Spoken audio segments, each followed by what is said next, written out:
This video is gonna anger some people. Probably a lot of people. So disclaimers before we head into the video. 1, I'm going full scorched earth. So if you really enjoy this movie, be very cautious proceeding forward. 2, I was an athlete, a soccer player, and a very competitive one at that, for a good solid chunk of my life until I could no longer physically play due to medical reasons. So I do in fact understand painfully well the concept of athletes dying twice. 3, I haven't seen Rocky 1 through 3. I know, that's bad. Normally with these movies, I go through and watch all of the prequels, no matter how relevant they are to the film we're covering or not. It didn't happen this time around. With those things being said, proceed with caution or enjoy the tirade. Before we do get into the tirade, let's get those box office stats and a quick recap of the film. With a budget of $30 million, Rocky IV generated an overall domestic revenue of $127,873,716 at the box office. Rocky also boxed his way into making top monthly earner with November revenue at $18,964,582. Not gonna lie, this was a really slow month for movies when you consider the fact that this movie came out in the last week of the month and still managed to claim the win with only $18 million. As for the story, this movie is a continuation of the journey of iconic boxer Rocky Balboa. After the death of his best friend Apollo Creed, Rocky finds himself facing fighter Drago all the way out in Soviet Russia. With everything to prove and a score to settle, Rocky stops at nothing to bring home the win. Now onto the video. I must break you. What I've noticed with boxing movies I've watched in the past, which is not a lot just because they don't sit well with me, is that it takes the worst, most toxic traits that could be in an athlete and just shoves it into one movie. I hate it. I understand that like sports can be your life. For me, soccer was my life until I was forced out of it. When you start hurling around, they're gonna have to kill me in the ring, blah, blah, blah. That just, to me, is like a level of, you are too far gone. You need to take a step back, reevaluate what the hell you're thinking. We might need to go talk to someone because that's just not okay. The fact that we're like, I'm gonna die or I'm gonna kill that person. No. You cannot tell me that that is not this film because it literally fucking is. I quote, he's gonna have to kill me. He's gotta be willing to die himself, unquote.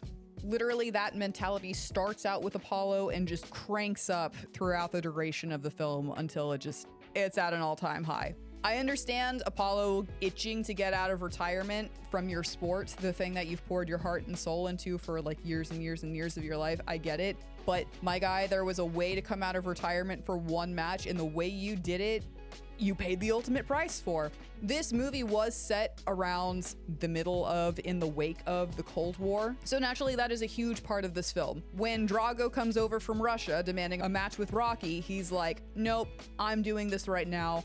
I've got shit to prove. I was the best. I don't care that I've been training you to be the new best in my stead. I'm gonna go fight this Russian. I'm like, okay, we want to train for a little bit for that first? No? Okay, cool. He cannot let go of the fight, and instead of actually going through proper steps to make sure that he doesn't get his ass beat, he just puts on a show. And one that lasts far too long of a goddamn music video before his match with Drago. My God, take off the hat, take off the jazzy cape, get in the ring, and fight if that's what you want to do. And Rocky is an actual champ and tries to be responsible to get him to not do it at all. When that doesn't work, he tries to get him to at least postpone, to train, to learn about Drago, because studying your opponent is a huge fucking thing. You gotta know your opponent to do well. This guy, you know nothing about him. Nobody knows anything about him. Like, I get that you want to be the first person to fight him, but you need to see him at least train a little bit to know what you are walking into. Nope, okay, fine. We're in the ring now. Great. We can't stop you, but Rocky does try to stop the fight mid-match and be like, bro, please, can we not? He has clearly got your ass whooped. And you can see in Apollo's face too, whenever they bump gloves, he realizes, oh, I might actually be fucked. But instead of take the warning from Rocky, listen to his gut, because he knows in that moment he can't do it. He just continues to smile and wave, boys. Smile and wave. Put on that motherfucking show. My guy, you don't want to put on that show because you're making yourself look like a motherfucking asshole. When he's telling Rocky, do not throw in the towel no matter what, I'm like, I get that Rocky's trying to be a bro show, but dude, that was just painful to watch. That is not the show that he's been wanting to put on. I'm like, motherfucker, throw the towel. He doesn't need to be out there. You're the one that they wanted anyways. Like, again, I get it. Athlete's honor. I get why he didn't throw it, but also it would be so much better for Apollo to just be like pissed at Rocky for throwing in the towel than literally be on the floor not breathing. But Mans did not train. Mans did not do any of this right. He was just out for fucking blood because Cold War, get it? Wants to get out of retirement. This is the perfect excuse. Get it? If you want to be out of retirement, you need to fucking do it properly. That way you're not in the hospital or 6 feet underground, as in his case. So then Rocky gets set down this path and gets into an argument with his wife, and she's like, why can't you change your thinking? From what I'd seen in this film, when he was talking to Apollo earlier, he's like, guys like us at this age, we're kind of trickling out of it. We're gonna end up having to find something different. That's just how it's gonna be. He looks like he's in that mindset. It looks like he's kind of changed his mindset. I'm guessing that Adrian meant, why is he fighting, period. I've seen bits of the first one. It looks like she did not like him fighting then. It still looks like that now. So I'm guessing that's what he meant. But whenever he responds with, because I'm a fighter, I'm like, okay, you were literally just saying that because you have grief that you need to work through. But it seemed like he had changed. But now we're on the warpath because his friend just died, which is understandable. But like, I also was like, you're kind of discounting yourself because again, you looked like you had a level head on your shoulders about how the trajectory of your life was going to go, because that's just everyone. We're all eventually not going to be able to do the things that we once did. It's when he starts going, quote, he's gonna have to kill me. He's got to be willing to die himself. That I'm like, oh my fucking God. Can we just, I'm lost. You lost me. I'm just, why? Why? What the fuck are we doing? Come on. This is officially the start of you're going about this sport the entirely wrong way. It's become unhealthy. It's become an obsession. This is the hyper toxic athlete trait that I really abhor in sports movies. I get that he wants to go fight the motherfucker that killed his best friends, but oh my guy, come on. Drago, I just kind of have beef with his team as a whole. The whole, oh yeah, we're gonna come to your country. We're going to demand that we fight your best boxer. And then whenever we don't get your best boxer, we're gonna accidentally, but still kill the guy that you sent to fight anyways. But now we're feeling unsafe because we killed a guy and people are rightfully upset. So now we're gonna flee back to our country, but we still demand that you send your best boxer so that way we can still fight because we demand a fight still. I'm like, okay, hold on. So you're coming over here to prove that you're like the biggest, strongest country or whatever. But no, quote, this is sports, not politics. According to Drago's wife, Ludmilla, okay, yeah, sure, whatever. You're bringing in a lot of politics into this conversation 2 lines later for it to only be sports. Again, I know it's during the Cold War era, so there's a lot of pissing matches in this film, but you're not giving a good, proper display of we're the strongest, we're the most powerful, we're the fearless. And I just want to make this abundantly clear. This has nothing to do with the fact that this was Russia. It could have been any country. Our main character could have been Russian, and the people saying this could have been American, and I still would have been like, damn, the Americans really are bitching out of this, aren't they? It really is just oh, we're the strongest. Oh no, but like now we're nervous because we did a wrong thing and now we're like going back, but we still demand a match or whatever. My guy, strength, power, prowess, what the fuck are you talking about? You're running with your tail between your legs. Yeah, people are upset because you killed a guy. Tensions are high, so you shouldn't even be in like the country that you've just been beefing with in the first place. But now you've killed someone on like international television and now you're still like expecting them to come to your country? No, it doesn't matter what fucking country you are. That's just fucking stupid. And you just seem like morons for running away and still demanding this and then proceeding to treat the boxer with the same treatment that you guys were like, oh, this is wrong. What the fuck are you talking about? But like worse, in my opinion, because you've got like literally a black vehicle with basically 2 fucking agents in it, tailing Rocky every time he decides to walk out the front door and go on a motherfucking run. And it's like the scene where he decides to run off the trail into the snow and they're like, oh, I gotta like drive after him and like almost like crash into him. What the fuck is the point? Why are we tailing him? Motherfucker isn't doing anything wrong. He's just training. You can stay at the house. You can station someone along the path. I'm sure these aren't the only 2 people there. What are we doing? It was so fucking dumb. And then we get to the match at the end, and then I'm noticing that neither of them are blocking at all with their gloves, with their fists.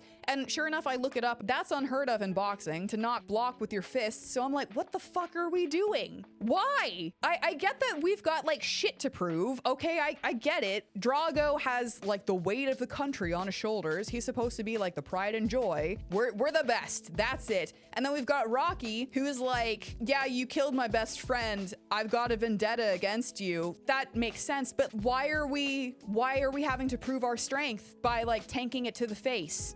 Why? And then I'm being told that there's more underlying shit there. It's not just, oh yeah, the weight of the country. Oh yeah, my friend's just been killed. There's like this unspoken beef between the two of them that goes even deeper. What the fuck are you talking about? Drago doesn't say shit in the film. The only time he does is like during the match with Apollo when he's like, if he dies, he dies. I have to be the tough guy because we have shit to prove. And I must break you. And then at the end when he's like, oh yeah, fuck you guys. I'm fighting for myself now. Fuck what you guys think of me. And then Rocky just doesn't, I don't think he says really anything to the guy. Not that I can think of right now in my rage, but literally it's just, we've got man takes on wild versus emotionally stunted and genetically engineered robots. Where the fuck is this beef? Where is this underlying thing? There seems to be like more deeper underlying shit between the wives that kept getting panned over to be like, oh no, my husband's getting beat up. This is so much worse than we thought it was gonna be in the middle of the matches. Thank you, we just needed to see the crying ladies. Or the bitch that's over here like, oh yeah, my husband's gonna beat up your husband and possibly kill yours and make a mockery out of yours in our country. There seems to be more there because they at least had direct conversation, even if it was like one line between the three of them, whereas like Drago had people speaking for him the entire time, unless it was in the ring and then it was only one thing and it was just kind of like, okay, I've got to say this one thing to make you nervous, like every match ever. It doesn't matter who the fuck you are, I'm gonna be like, you're going down. Oh no, not if I get you first. It's just kind of part of the fucking pissing contest. Nothing new, nothing exciting. It's just like whatever. There was nothing like super spectacular that would rub Rocky the wrong way with, I must break you. Whatever the fuck the line was. Where is this underlying deep-seated root beyond the country having so much pressure on you, beyond you killed my best friend? I'm not seeing it. I don't get it. Like, even if it was there, okay? Let me just entertain the notion, sure, it's there. Rocky gives this whole impromptu speech, the speech that he gives at the end where he's like, I saw a change in myself in this match. I saw a change in the people in this match. If all of us can change, then everyone can change for the better. Okay, so if you're feeling that change, put up your motherfucking gloves. Block a punch to the face. Stop tanking it to the face. What the fuck is the point at that point? If you're not feeling this deep-seated rivalry that goes beyond you killed my friend, stop tanking it to the face. For Drago, when he's finally gets pissed off and he's like, fuck you guys, I am now fighting for myself. Okay, with that now gone, put up your goddamn gloves. Stop tanking it to the face. Block a goddamn punch. What is the fucking point? I don't fucking get it. I get that athletes have pride. I had pride as a soccer player, but you don't see me going in without shin guards and like, oh yeah, I have beef with the opposing team. I'm not gonna wear my shin guards. Like, fuck you. You are literally dripping blood from every single orifice on your face. Like, literally, what is the goddamn point? If you can't see your opponent because you're bleeding so fucking much, that kind of defeats the fucking purpose. Oh my God. I could not revel in the victory. It felt fucking stupid. I don't get it. I don't get it. And that's okay. I guess I'm fine with that. I don't know. I was told I probably would have had a better appreciation for it versus the intense visceral reaction I'm having to the quote unquote best movie in the franchise. But oh my God, if this is the best movie in the franchise, I don't think I need to be watching any of the other Rocky films. And you guys probably don't want me to watch any of the other Rocky films. And you know what? At least we're in agreement. Also, honorable mention to the poor son who's used as inspirational fodder that probably won't really land because when he's in therapy later on in life, he's probably going to be talking to his therapist about that one Christmas where mommy and daddy left him at home alone so they could go to Russia so daddy could get his face beaten in by the guy that killed his best friend. So yeah, there's that too. Rest in spaghetti, kid.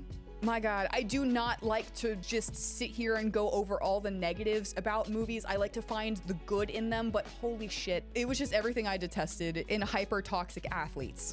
everything. It just blocked out whatever good I would be able to see in it.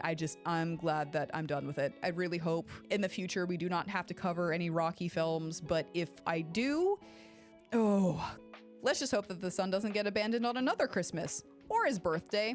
Why not both? I don't think I need to press for you guys to comment on this video this time around. I'm sure I'm gonna get all of the hate, and I am bracing myself for it. I know, I really do. Hopefully the next one will be a little bit better. Until then, I will see you guys in 1995.